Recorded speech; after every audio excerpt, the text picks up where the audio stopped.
അവിഹിതം വളരെ എളുപ്പമാണ്. സൂക്ഷിക്കുക. പെട്ട് കഴിഞ്ഞ പിന്നെ സമാധാനം നിങ്ങളുടെ ജീവിതത്തിൽ ഉണ്ടാവില്ല.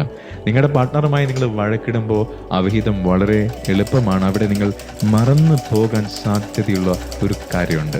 നിങ്ങൾ ജീവിക്കുന്നത് നിങ്ങളുടെ അവിഹിതത്തിലുള്ള ആളുമായിട്ടല്ല, ഒരുമിച്ച് ജീവിക്കുന്ന നിങ്ങളുടെ പങ്കാളിയുമായിട്ടാണ് നിങ്ങൾക്ക് പ്രശ്നമുള്ളത് എങ്കിൽ അവിടെ പ്രശ്നമുണ്ടാവുക സ്വാഭാവികമാണ്. കാരണം അവിടെ പ്രണയം മാത്രമല്ല, ഉത്തരവാദിത്തം കൂടിയുണ്ട്. എന്താണ് ഉത്തരവാദിത്തം എന്ന് പറഞ്ഞാൽ? അതാണ് റിയൽ സ്നേഹം. എൻ്റെ ഭാര്യയോടുള്ള, എൻ്റെ ഭർത്താവിനോടുള്ള എൻ്റെ കടമ ഞാൻ മര്യാദക്ക് നിറവേറ്റുന്നുണ്ടോ? എൻ്റെ ഫോക്കസ് അയാൾ എനിക്ക് എന്ത് ചെയ്തു തരുന്നു എന്നുള്ളതിൽ മാത്രമാണ് എങ്കിൽ, ഒന്നുകൂടെ ഞാൻ പറയുന്നു, അവിഹിതം വളരെ എളുപ്പമാണ്. അയാൾ എനിക്ക് എന്ത് ചെയ്തു തരുന്നു, അയാൾ എനിക്ക് എന്ത് തരുന്നു എന്നുള്ള ചിന്ത കൊണ്ട് ഞാൻ അവിഹിതത്തിൽ എത്തിക്കഴിഞ്ഞാൽ ഒന്നുകൊണ്ട് പേടിക്കേണ്ട. ഇയാളെ ഒഴിവാക്കി മറ്റേ റിലേഷൻഷിപ്പിലേക്ക് പോയി പിന്നെ അവിടെ ജീവിച്ചു തുടങ്ങുമ്പോഴും ഞാൻ ചിന്തിക്കുന്നത് ഒരേ രീതിയിലായിരിക്കും.